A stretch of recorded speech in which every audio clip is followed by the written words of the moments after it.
Good morning, good afternoon, good evening, whenever you may be listening to us, we hope it is good. As always, I am Ray Carcillo, joined by my best buddy Lee Elias, and this is Geeks Who Like Sports, episode number 12. Lee, how's it going today? Ray, it's going good. Today is Thursday, June 13th, 2019. The mug of the day has become commonplace on this show, although I'm running out of mugs, so I probably won't do this too much longer, is a complete Death Star, not a half Death Star. That would be a horrendous mug. From Return of the Jedi. It's a New Hope Death Star with the biggest thermal exhaust port opening I have ever seen.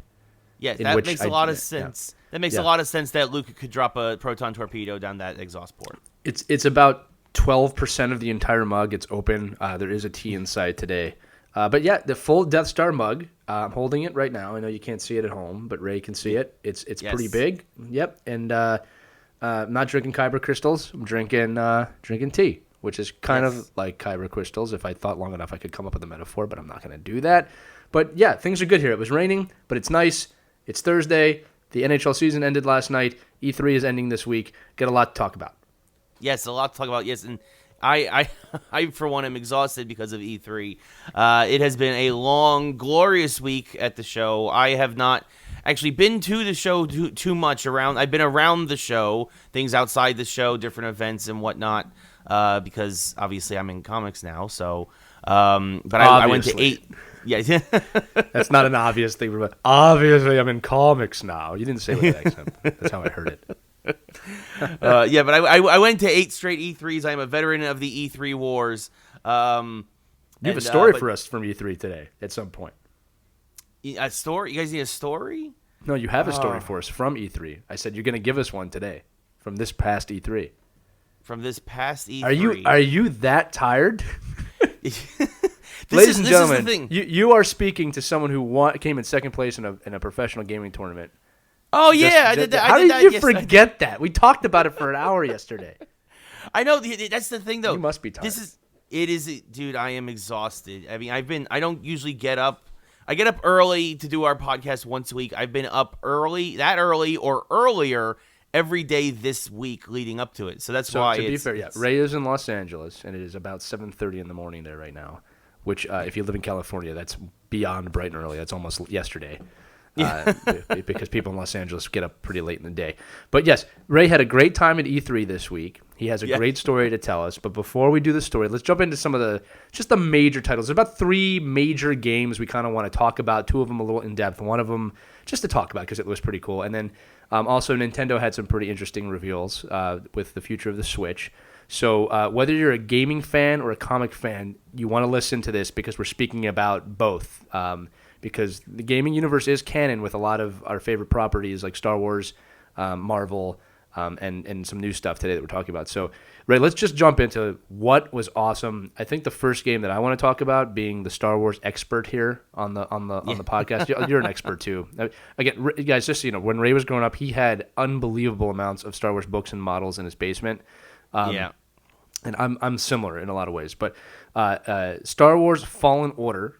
Okay, new game coming out. First big Star Wars release, really, that doesn't look horrendous or is not getting a lot of criticism yet, which is going to document the journey of a Padawan or young Jedi immediately after the events of Order 66 from Revenge of the Sith. And the trailer essentially shows that you have 3 rules, right? Is to pretty much stay quiet, be hidden, and trust the Force.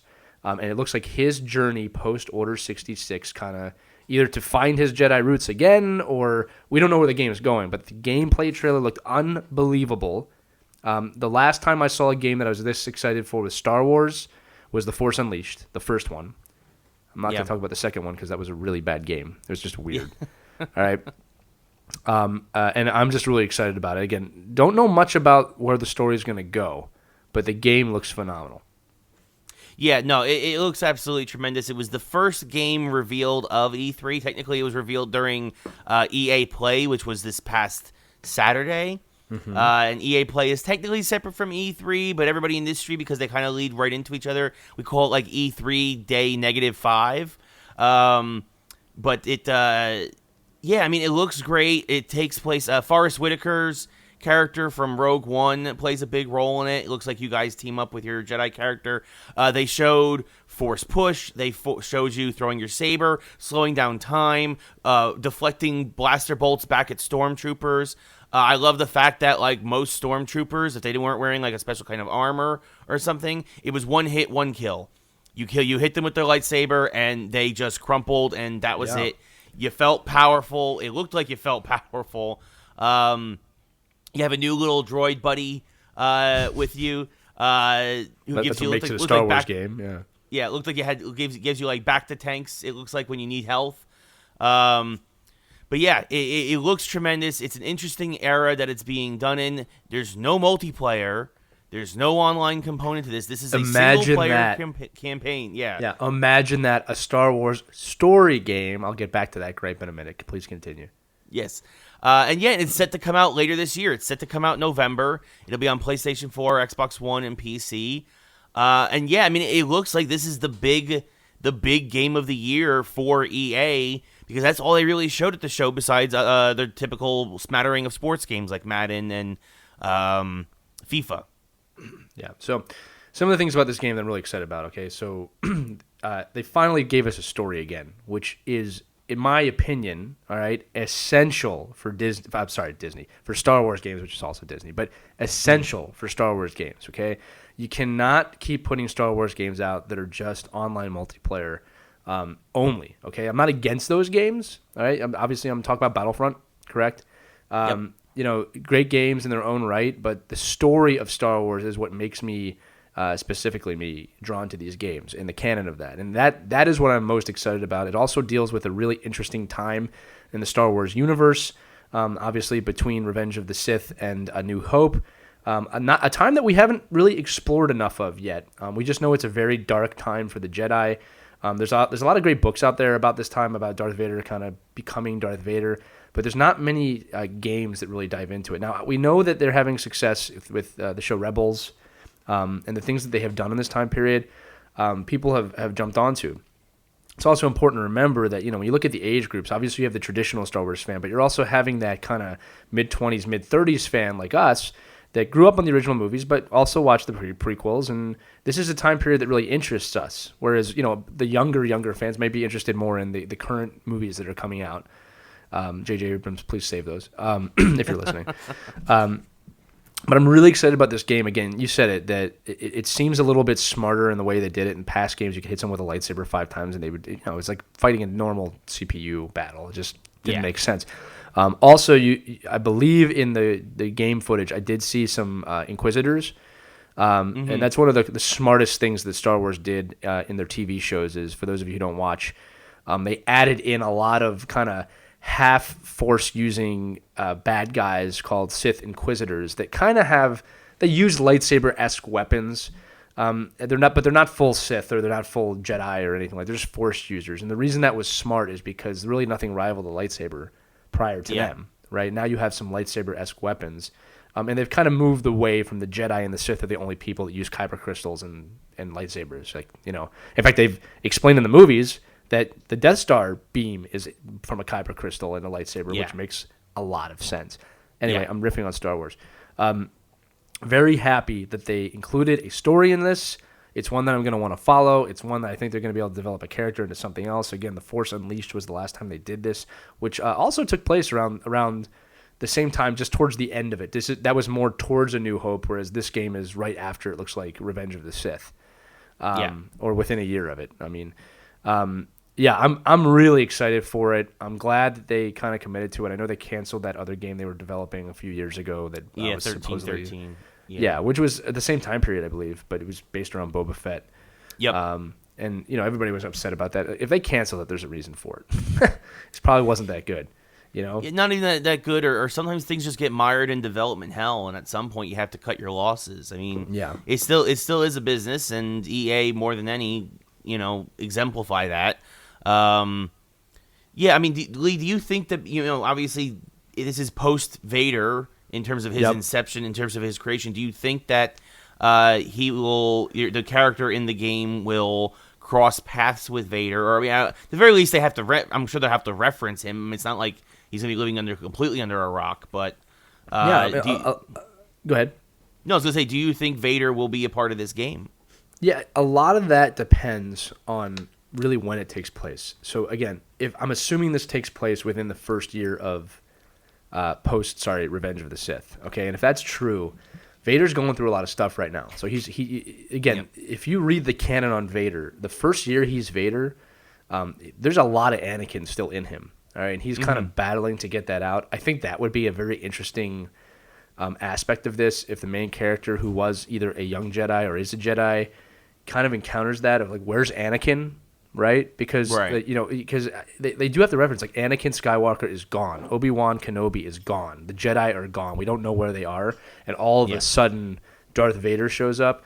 So I always think it's a win if you follow the canon with that stuff and include it in the game, because it's part of the mythology. That's why you watch. You know what I mean? I'm also interested to see kind of how far they dive into that with the Emperor and stuff like that. So I think a reference is guaranteed. I don't know why you would do a game with them, because again, we don't know the story. We don't know the basic story of what he's going towards.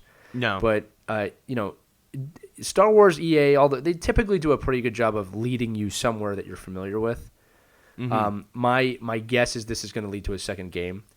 For sure, they want this to be a franchise. But I'm kind of a fan of the bad guys, so it's like I wouldn't mind if it's like this guy tries to turn Vader back and gets killed in the process, or it was just a ploy by the Emperor that there's something else. But I like those types of twists. Like The Force Unleashed had a twist like that.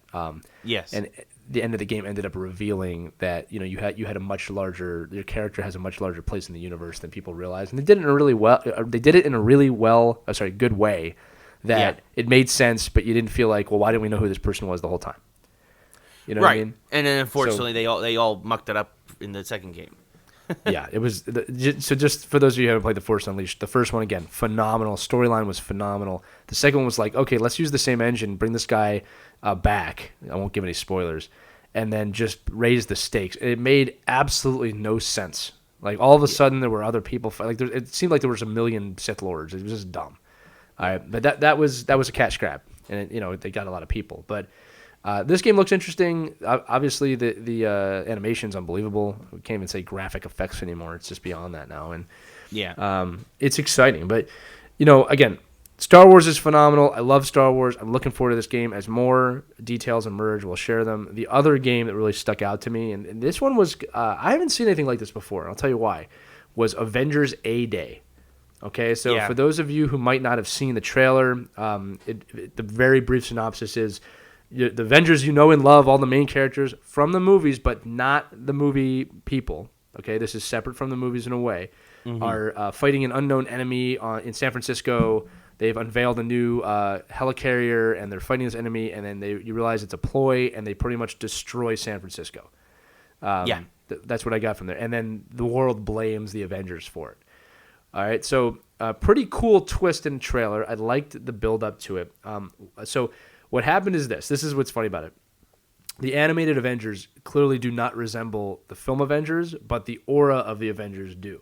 So this seems very much like the Marvel Cinematic Universe, but with different characters in terms of it's a video game and it's different people. Like it's not Scarlett Johansson as Scarlet Witch or any of those actors, right? But what's clear about this is they're using the momentum of the films, because this very much felt like a film. It felt like an Avengers film. Yeah. All right, and they're banking on, you probably know the backstory of these characters from the films. I don't know, Ray. I don't know if you know this either. If it follows the canon of the films, meaning kind of up to a certain point. So I will say this: it is a completely separate universe. The Avengers in the video game are not related at all to the movie Avengers. In fact, there's now rumors going around that that's because Disney is trying to create through these other game companies, obviously, because. Square Enix is the one doing this, but Insomniac did Spider-Man game. They're saying Insomniac Spider-Man might be in the same universe as Square Enix's Avengers, and that they might be creating a Marvel video game universe that is different, yet similar to the cinematic. So this is different. This is different though. Thanos, all that Endgame, Infinity War, that is not going to be. They're not going to be referencing that. That's not going to be. This is going to be a completely separate story. And also, So that is definitely a big part of it and is a big step. I know a lot of people were, like you mentioned, complaining about some of the looks of the game. Yeah. There was a really funny meme with the Spaceballs reference. You idiots! You've captured their stunt doubles. Because the reason I'm saying this is because you can tell they borrowed heavily from the movies with the character development in terms of the aesthetic. In terms of the aesthetic, yeah. But that's good to know because like when you're watching this trailer, it's awkward because they don't look like they're dressed like the film characters, but they don't look like them. It's really funny if you haven't seen. You make sure you check out the trailer. It's Avengers A-Day. Yeah, and it's actually cool. You actually see very briefly Taskmaster in that it has been confirmed that there's a dude in like a black skull mask and like a hood that is Taskmaster. So you know that at least he's going to be in the game. They also show in the trailer Abomination. Yes, which should be who looked like Abomination from the film. A lot like him. Yes, which again only probably confused people even more. But it looks good. It's going to be a third-person action adventure, very similar to you have your roster of Avengers. You go on a mission. Before you go on a mission, you choose who you play as from the roster. And obviously, it's the 5 main. It's Black Widow, it's Thor, it's Hulk, it's Iron Man, it's Cap. But what's really interesting about this game is that they've promised free DLC of characters that can be added over time, Avengers that will be added who will also get their own story-centric missions, and they teased the first one, which would be Hank Pym. Not Scott Lang. It'd be proper Hank Pym as Ant-Man, who, had kind of a crazy mad scientist vibe to him. He had a laser that shrunk a giant tank into like a little toy. It was a very funny scene, for sure. But that also means there's chances, again, possibly Insomniac Spider-Man could come along. That'd be an easy way to tie this universe together at some point. Obviously, Falcon. There's plenty of Avengers they could call on to add to the roster over time. Black Panther, if they so choose. I mean, because at this point, everybody in the Marvel Universe has been an Avenger. You could actually have like 90 free DLC packs. Literally at the end of Endgame, everyone becomes an Avenger. Yes. What's amazing about this game is you can tell that they put a lot of time into it and a lot of thought into the future. I'm not quite sure how to explain that better than you just did, but you can tell that there's a plan here that they're testing with this game. Yeah. All right. It's not just going to be a game. It's going to be like a plot. It's going to be a universe, and it's going to be this brilliant. game. This game is going to be like an entryway for that. It comes out May 15th, 2020. I'm pretty sure it's May 15th. Definitely May of next year. According to us, we'll be at Disney by that point because we'll have 10,000 listeners at that point. We talked about that. So maybe we'll just go play that game instead of going to Disney. So if we have 5,000 listeners, we'll buy the game and play it. It's going to happen anyway. I'm lying right now. Yeah. It is co-op. That's the other cool thing. It is. You can do co-op with an entire team of Avengers, which is very cool. They thought this out. You can tell they thought this out, and they're going to test it, and they're going to try and see if this becomes a universe in itself. And you know what the thing is? The gaming industry is so big, they could pull this off, and they could do it well, and it gives them an unlimited... If you look at the future of kind of entertainment, not that movies are going to go away, but these characters, they have more of a chance of following a comic book kind of chronology... how do you say that word? Chronology? A chronological comic book... timeline because they don't have to change. They're digital. So I'm looking forward to that because Marvel is so brilliant at just sucking you in and getting you for the full subscription for the rest of your modern life. That's a great way to do 12 games that you have to play them to understand each other. It's brilliant.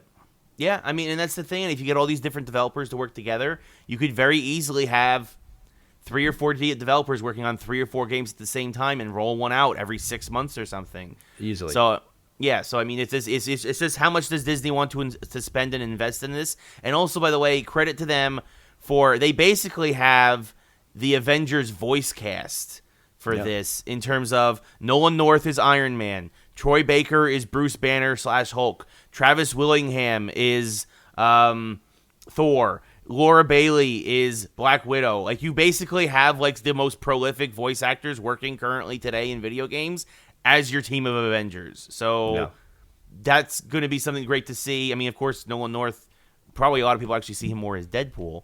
But because he's been video game Deadpool more than anybody else. Well, it was funny. The trailer's pretty funny too. Like there's this great scene where Thor makes a joke and Iron Man goes, "Did Thor just make a joke? Did Thor make a joke, everybody?" Like, so check it out. Avengers A Day. Something unique. I don't know if I've ever seen a trailer like that before, or a game like that before. You can tell that there's something different about this game. It's tough to put your finger on it, but when you watch it, there's something different.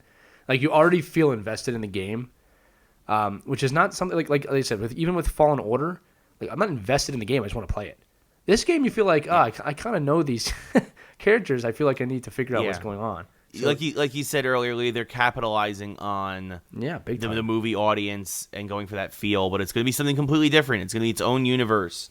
So that's cool. Very, very exciting. Also, speaking of exciting, it's his world and we're all just living in it. Keanu Reeves made an appearance at E3. Yep. Yes, like literally, he is the star or one of the stars, at least the one we know of, in one of the most hotly anticipated games of next year. We've known it's been coming for a couple of years. It's called Cyberpunk 2077. It's from a company called CD Projekt Red. These guys are best known for the Witcher series, which also had an announcement that's coming to Switch. We'll talk more about that later, but that's a big deal for Nintendo fans. That's definitely a game that Switch owners should play if they haven't before. And yeah, it's got, from everything I hear, it's just this if you're a fan of Cyberpunk, this is the game you've been waiting for 30 years. Yeah. Like, this is going to be super immersive, super futuristic, dark and grimy. It's going to be neon lights covered in dark and grime, right? Like, it's this Blade Runner kind of, like, just super Blade futuristic Runner, definitely reminiscent of Blade Runner. Yeah, so we haven't seen any gameplay, but the cinematics and all that action looks absolutely gorgeous. The trailer they showed off before showing off Keanu Reeves was a dude who had blades come out of his arms, and like he's having like memory glitches and all this other stuff. And so there's just this amazing it's a very futuristic sense, and if you're into sci-fi like myself, it's and cyberpunk and just the idea of future tech, you're going to be, this is the game for you. Again, it's coming out next year. I think it's April. I think it's April of next year. So many 2020 release dates came out. That it's hard for me to keep them all straight. Well, but the thing that stood out is it's original, and that's it's very hard to catch people's attention now with anything original, just because everything is so property based now. I mean, the first two games, Star Wars and Marvel, we talked about that. This game has really no place in that world. I mean, it's an original thing. The trailer was so strong of a story.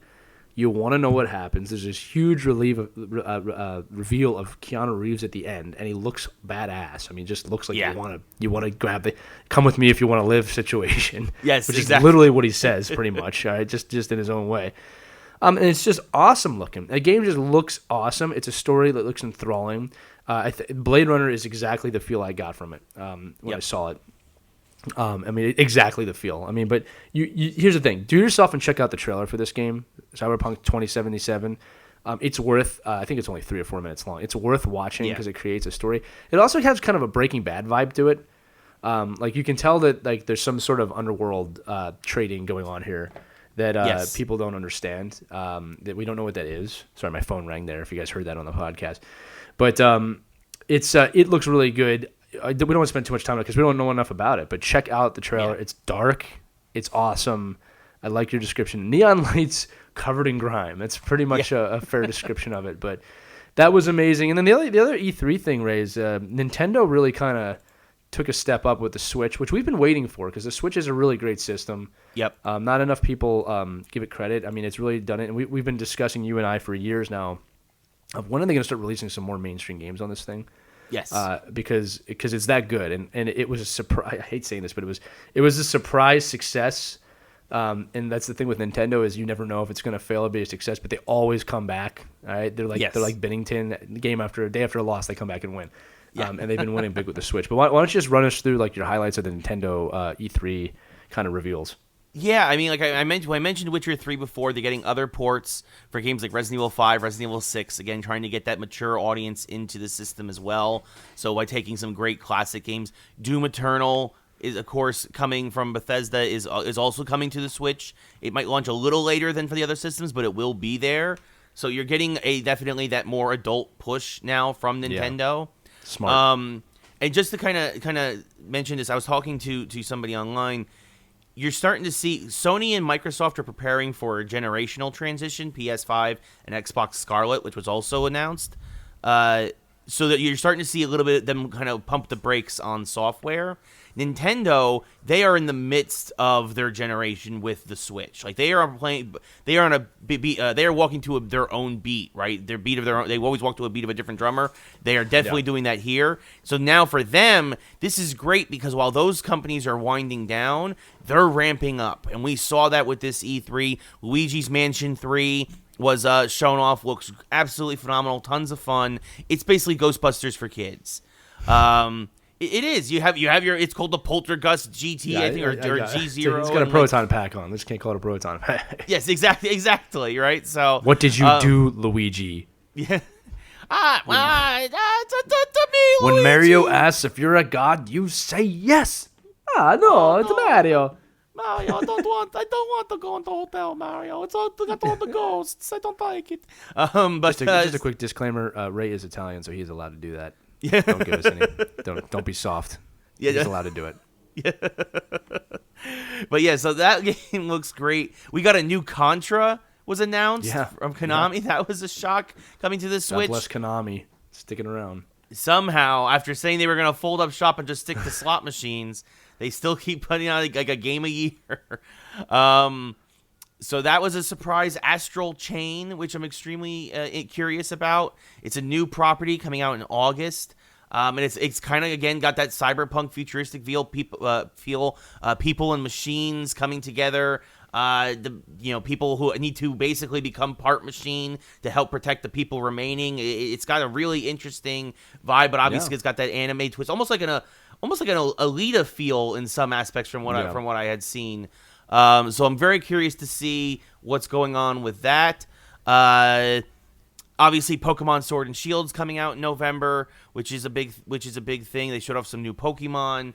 Yeah, they're really coming into their own here. You can tell, because they really were tiptoeing in the first year or two, and they had kind of the big release. They always have they had Zelda, they had Mario.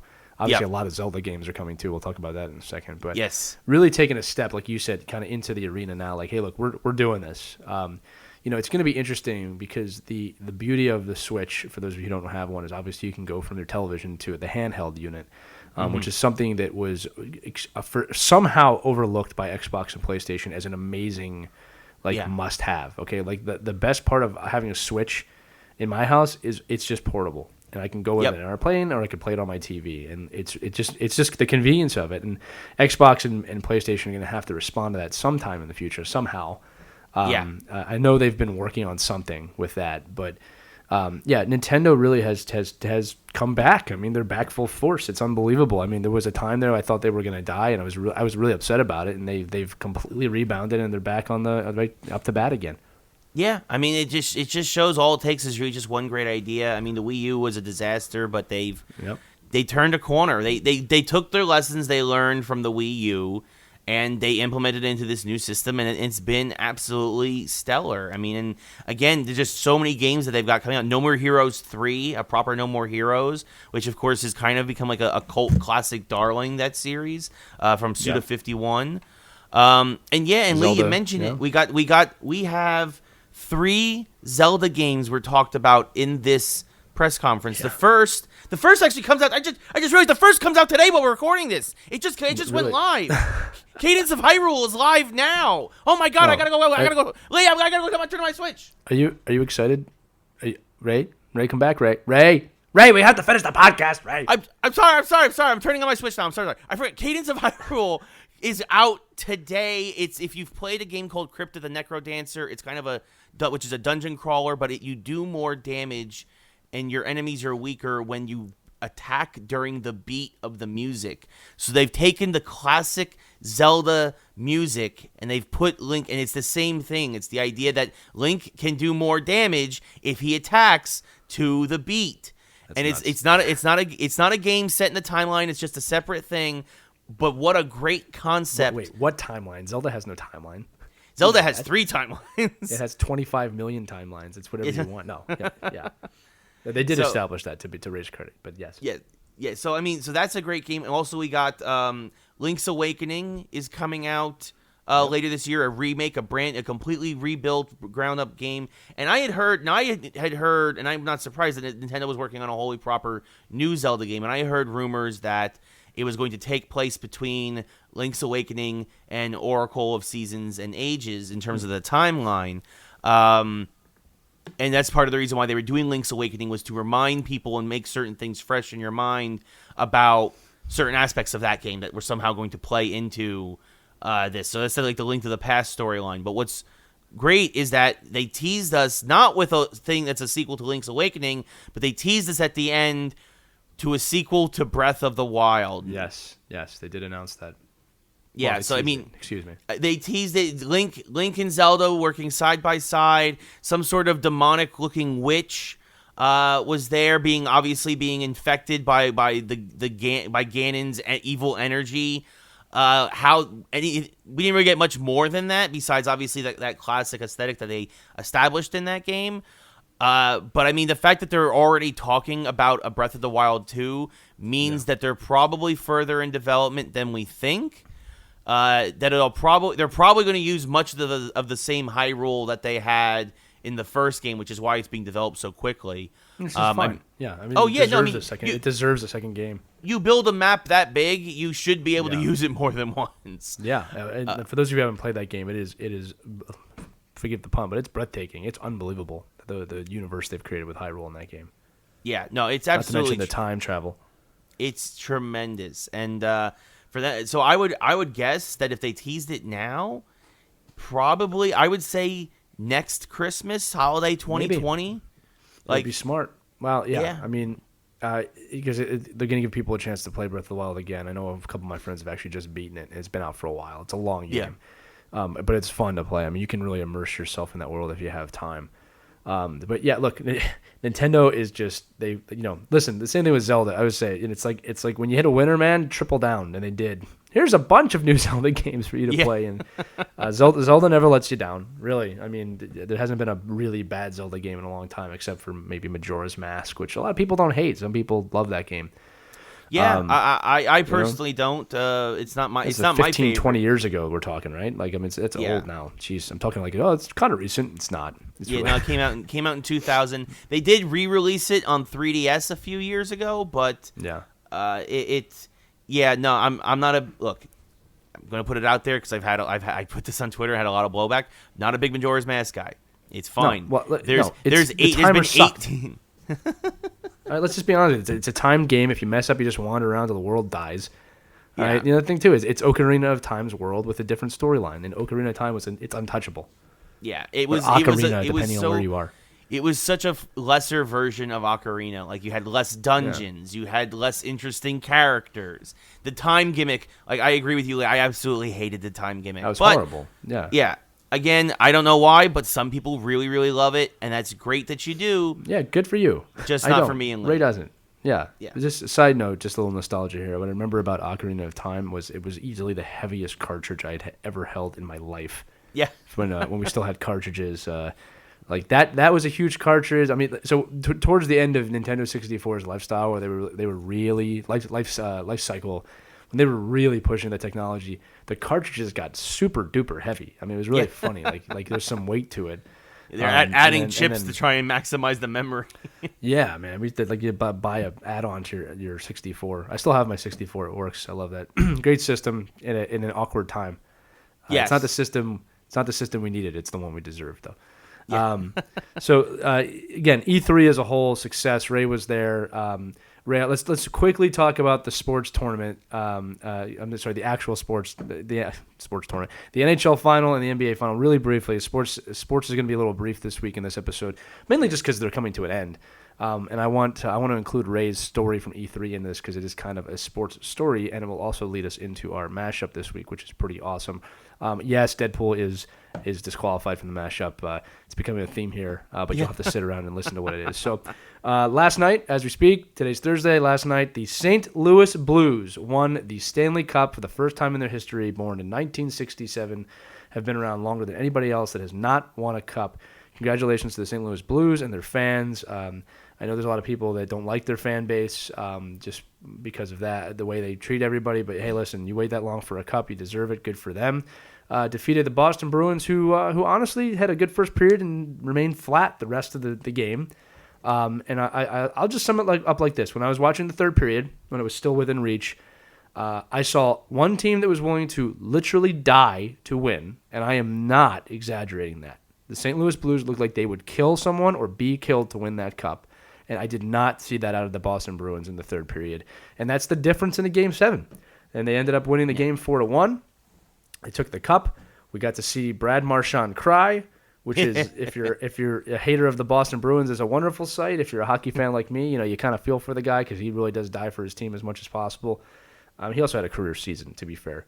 Yeah. If you're listening, you can let me know how much you hate Brad Marchand and the Bruins. But a really interesting series. It was a great final. Wasn't your typical final where it was a one-goal game every single time. And, it was wishy-washy. If you look at the series as a whole, the first half, it looked like Boston really was the dominant team and they were going to win. And St. Louis figured out a way to do it and come back and win in a dramatic fashion. And Ray, I got to tell you, as a Flyers fan, watching more of the former players from my team win the cup is really, really, I don't know the word to describe it anymore. When I saw Braden Shen score the third goal that pretty much gave it to him last night, I actually screamed, and I'm not sure why. And it wasn't a scream of joy. It was like a frustrated scream. People looked at me in the room. And Ray, you know me. I don't usually get loud when I watch games. I'm pretty reserved.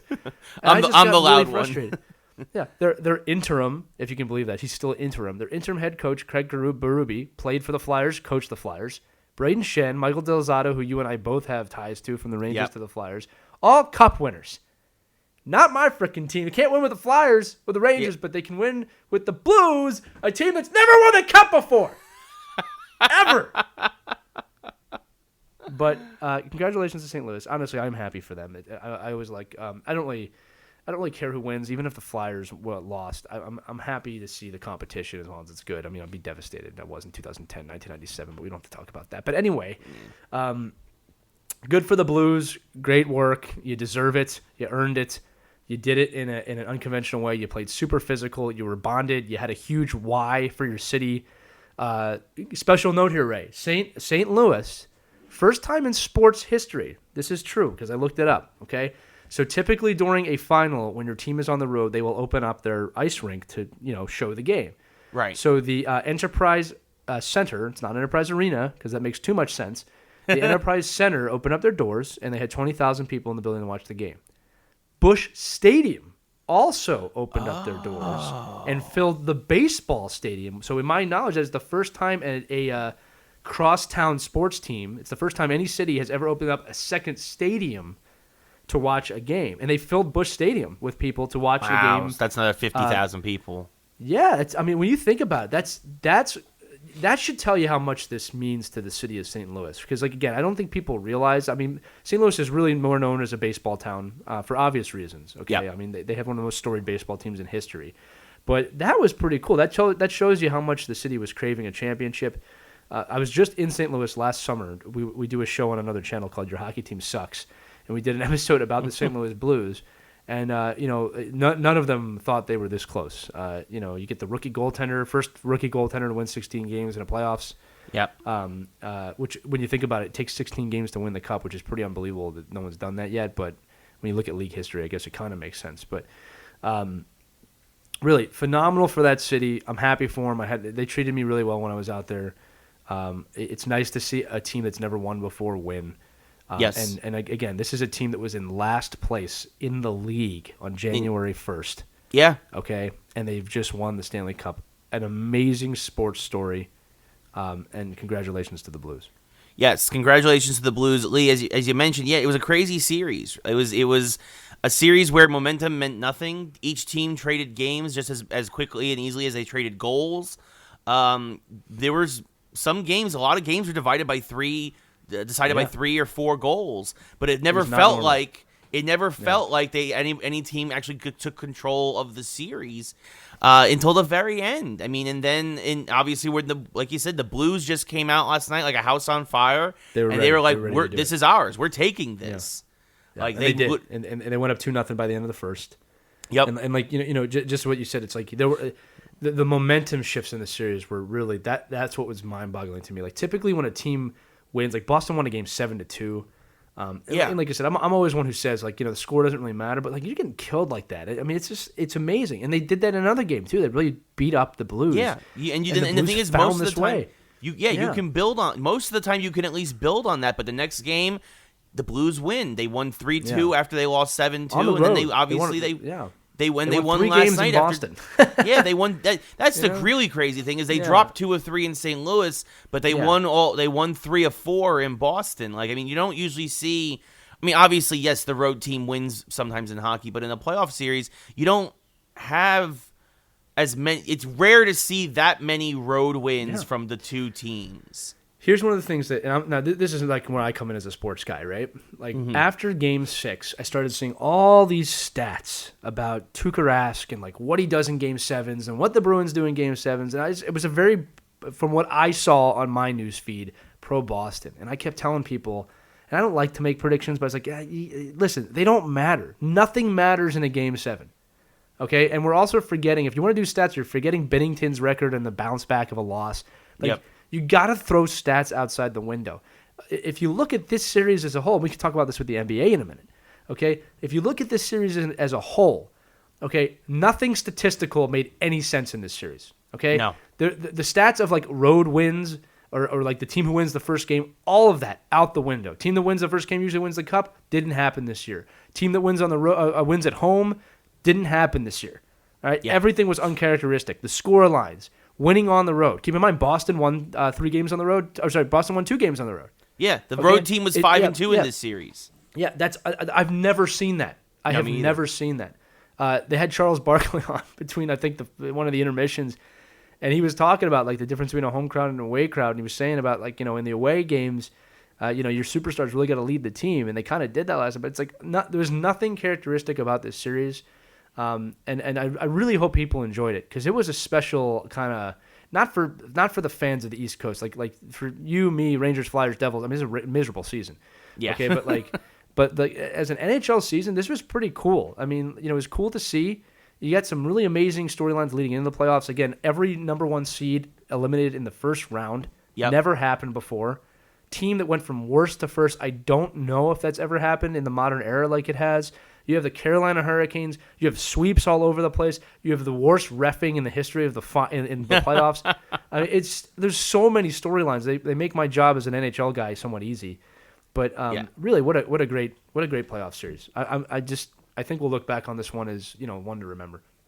Yeah, no, this will be, I mean, at the very least, it'll be one St. Louis will remember forever. Among their other 20 million championships, whatever. So, how many? Well, they only have their baseball team. Series? They only have their baseball team. I think it's something like that. They only have their baseball team now after, obviously, the Rams went back to Los Angeles. Yeah, so they're only made a joke about that. We made a joke about how the Pats have beaten St. Louis twice, and then one of them was in L.A., but it doesn't really matter. But listen, after the Rams left, good for St. Louis. I'm happy for them. I really am. Like I don't like to subscribe to the whole their fans are trash. I'm like, like Boston, we're not going to talk about that with you. Yeah. All right. I'm from Philadelphia. I'm not going to talk about that with anybody because I hate my teams more than you do. So switching gears real quick to the NBA. All right. We're in a real barn burner here. This is really something that I wasn't expecting. Going to Game 6, and the Toronto Raptors lead the Golden State Warriors in what can only be described as an injury-led Warriors, which only got worse in Game 5. Which the Warriors, give them credit, showed a lot of grit to win that game. Unfortunately, Kevin Durant had a ruptured Achilles in that game. I want to talk about fan reaction to that in a minute because what Toronto did, and I'm not saying just Toronto would do this, but it was absolutely wrong. Anytime fans cheer an injury, especially like someone Kevin Durant, who's a great human being, is wrong. And to the fact that the Raptors players had to tell their fans to stop says a lot. There's no place for that in sports at all. But yeah, we're going into Game 6 with that series tonight. That is in Golden State. Personally, hope it goes 7 games at this point. Just because I know Toronto could use a winner at home. All right, they've been a tortured city pretty much now for a while. Again, Toronto is the New York of Canada if you really think about it, and none of their teams have really won anything in a long time. Canada in general hasn't won much from the major 4 sports in a long time. Granted, they have less, but really interesting series. Again, Golden State really showed a lot of grit winning that game, including almost blowing it in the last 5 seconds with a foul. But I'm enjoying that series. I mean, it's just anytime there's an unexpected series in basketball, I'm enjoying it. Yes. I'm not saying this in a bad way towards him. LeBron's not there, so it's just not the same thing that I've been seeing the last 10 years. Again, that's not a shot at LeBron. It's something different. I like it. And it's something that the NBA needs. Yeah. Yeah, well, it's just nice to see the Warriors on their heels, and not because I don't like the Warriors. It's just, it's like it's going to take a lot for them to win. It's a cool storyline now, and I'm enjoying it. Yeah.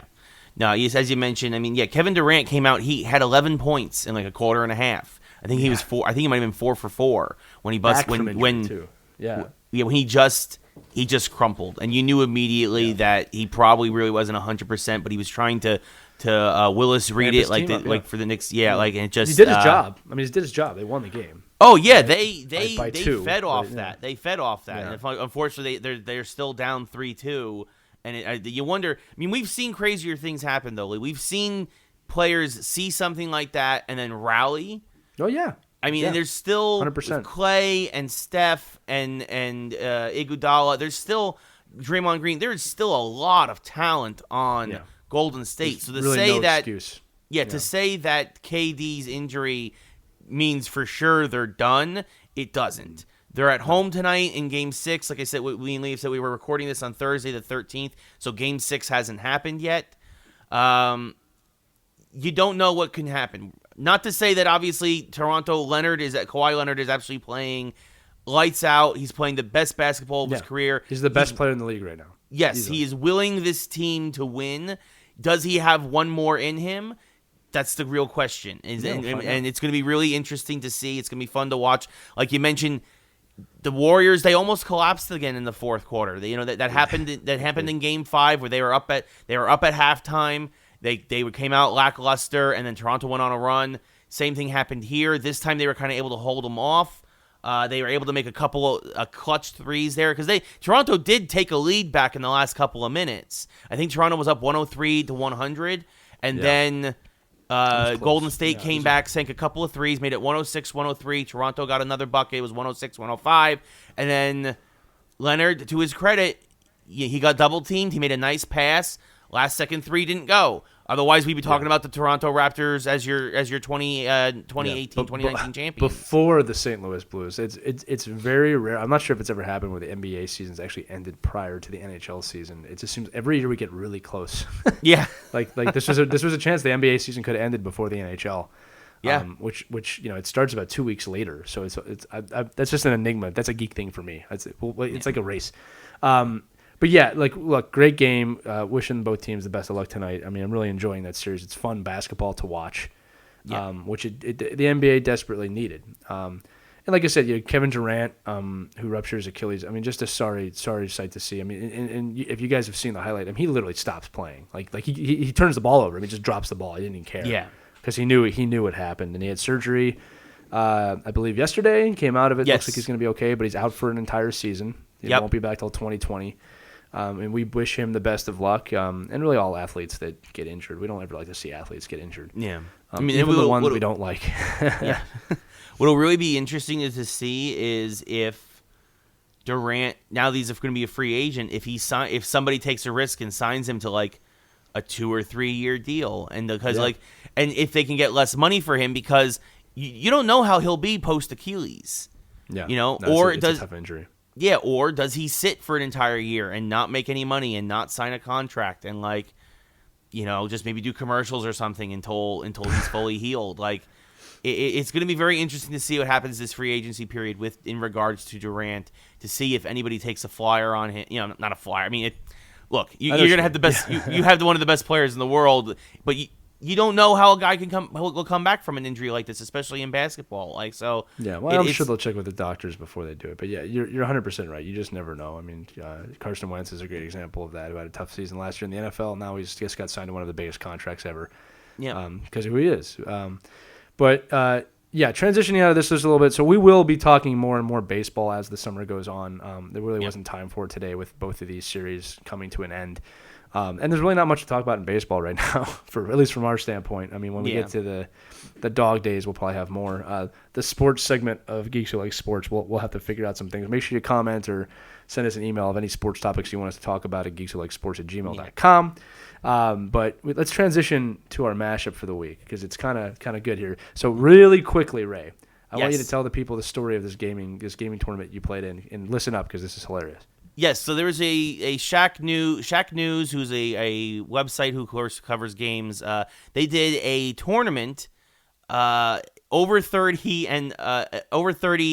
It's called, because it's the idea is that if you're a gamer, your reflexes start to dull over the age of 30. So this is kind of like the senior league for esports players. And they had what they do is a gauntlet style tournament where every round of the tournament is a different game. So it was like the new Doom, but then it was Mortal Kombat 2, and then it was Rocket League and Smash Brothers Ultimate, then Power Stone from the Dreamcast, and then finally the championship was Tony Hawk Pro Skater 3. And yours truly had a very good run in the tournament and ended up pulling a Boston Bruins. I didn't cry like Brad Marchand though, and I lost in the final. I made it all the way to Tony Hawk Pro Skater 3, lost in the final. Congrats to the dude Rob. His name's Rob Young, who emerged as champion. So kudos to him. And but it was really exciting, and I still got it. I kind of showed that I still got the chops, and I played all these different games and kicked a lot of people's butt. Yeah, no. So Ray called me very excited about this, and I was actually excited for him because he's surprised he still got it. This dude's been playing games his whole life. It's not a surprise to me. It's always a surprise to him. One thing I do want you to do, you told me this story in the semifinal, I guess. Oh, against the dude from the Power Stone dude? Some guy got super drunk and tried to steal Ray's victory. Yes. Ray, what is the scoop on this news? Yes. So this one dude got, because it's an E3 party. It was also an E3 party kind of atmosphere. The dude got drunker and drunker between each round, and he was basically like, "I'm a Power Stone expert. I'm gonna kick your butt." And I'm like, "All right, dude. Sure, whatever. We'll see." It's a fighting game. Admittedly, haven't played it in 20 years. It's a Dreamcast game. But we both chose the same character. We chose Wang Tang, who's basically like a Goku ripoff, if you ever played Power Stone. And the dude was so drunk. Actually, I mean, I didn't even mean to do this, but it was like by like a stroke of luck that we did it, basically a mirror match. He was so drunk, he got confused as to which Wang Tang he was playing. And so after I beat him, he ran up to the referee and he's like, "I won. I'm the best Wang Tang player." And then I'm like, "No, I won." And then the referee went to me and he's like, "Actually, I'm confused too. I'm not sure which Wang Tang won." So we had to go Say it again. You're not sure which Wang Tang won. Yes, we're not sure which Wang Tang won. Yeah, won. And so the referee had to go back to the videotape. He went to the video review at a gaming tournament. Yes, to see who was holding what controller, and he's like, because you could see it very clearly. It's one of those games that marks your wins in the upper right-hand corner. And the reason why he was confused is I was sitting in the player 1 chair, but I had the player 2 controller because the dude who got so drunk, basically as soon as he got to the table, he just collapsed in the first chair he saw. So it was like, "All right, dude, like whatever, here's a controller." So he was playing as player 1, I was playing as player 2, but we were in the reverse chairs. So they went to the videotape and they're like, "Oh man, mass hysteria." So it was like, "Oh man, you did win, Ray, because you were holding the blue controller, which was the player 2 controller, and player 2 won." And I'm like, "That's what I said." The dude was very, very angry. He stormed off. Ray went to the finals, won the second place purse, which was substantial. Was not a small amount of money. Yes, I mean, and to his credit, the dude did bounce back to win third place. So he did show that he did have some skills in Power Stone. Yeah. Even brings drunk. Us to the moral of the story is don't get drunk when you're in a gaming tournament against Ray Carson. Yes, because he will dominate you. Focus.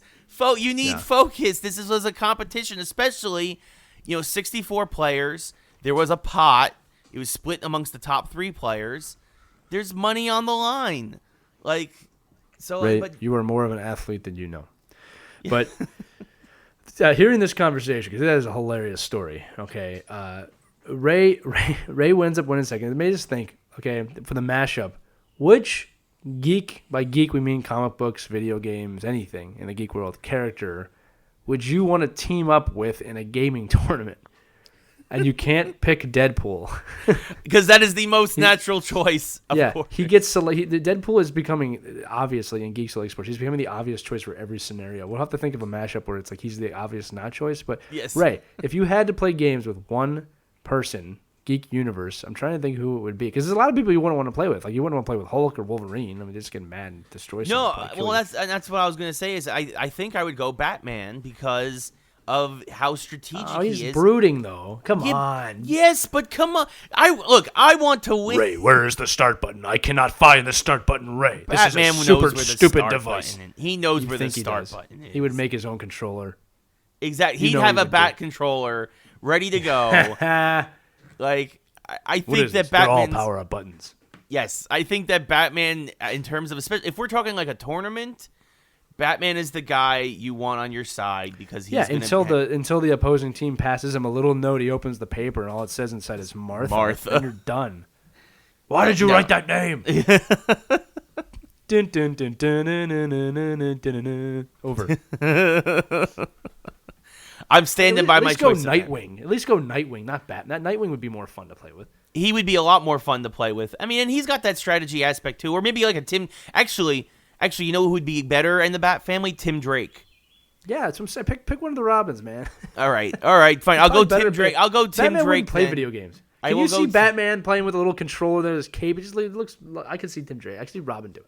I could. Well, you know what? After hanging out with Michelangelo so much in Batman vs. Teenage Mutant Ninja Turtles, Batman might play video games, but that's neither here nor there. You should go listen to last week's episode to catch up on that. Oh, by the way, shout out to Randall Begins, who gave us a nice 13-minute review on our Facebook page of that game. I'm sorry, of that film. On our Facebook page, a full review. Love seeing stuff like that. Did want to give a shout out because he took the time to do it. Yes, thank you as always, Randall. We always appreciate your contributions. You are fantastic. But so going, so I'll go Tim Drake then. I'll say Tim Drake. Third Drake. Yeah. Yeah, I was having a hard time with this because like this is gonna sound stupid. Part of me wants to play with Mickey Mouse, just because he seemed like someone fun to play with. Hi everybody, it's me, Mickey Mouse. Hey, you want to play Force Awakens? I mean, but all the Mickey Mouse characters. That might be a thing because I have to watch that show every day because of my daughter. But hey, look, Mickey Mouse is no stranger to the gaming world. Okay, Kingdom Hearts is a very, very powerful game. Oh yeah, I mean, and even in the Genesis days, like Mickey's had platformers for many years. Yeah, and then Epic Mickey for the Wii, like.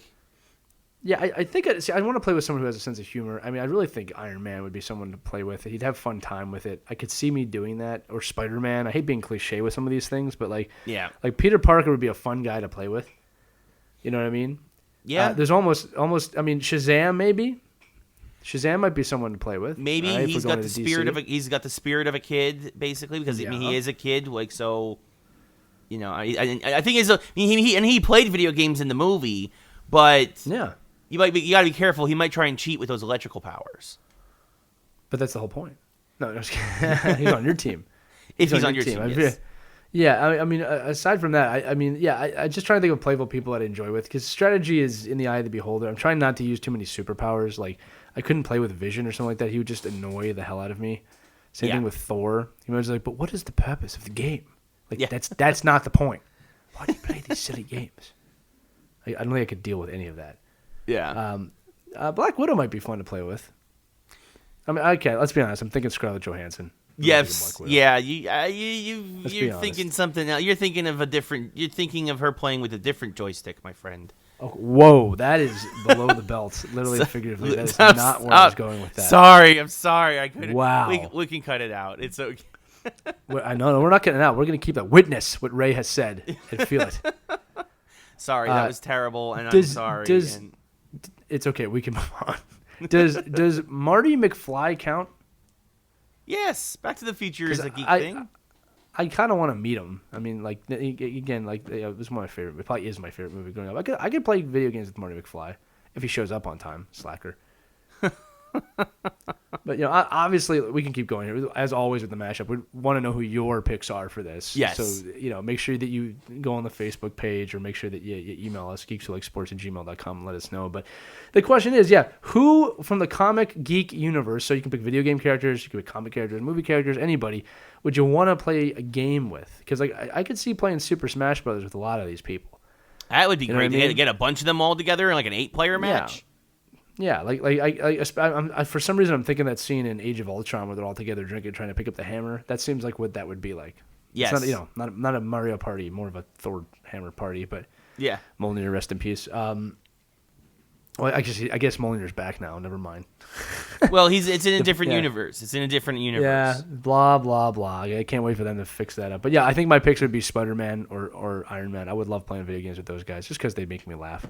And Tim Drake for Ray makes sense. Okay, I don't think I could play video games with Batman. I don't think it handled. It would just be so. Dude, he's the brooding friend that you never want to play with because it's just like, dude, have fun, have some fun with the darn game. Okay. Yeah. Or I would play it with any Ghostbuster but Egon. Interesting. Yeah, because Egon would just annoy me to no extent. Yeah, But fair Venkman, enough. that would be fun. Yeah. Stans, I could play with. I mean, he'd be funny. I mean, again, in their prime, not now. Right. Side geek note: both of those guys said they're going to be in the new movie. Don't know Yes. how I feel about that.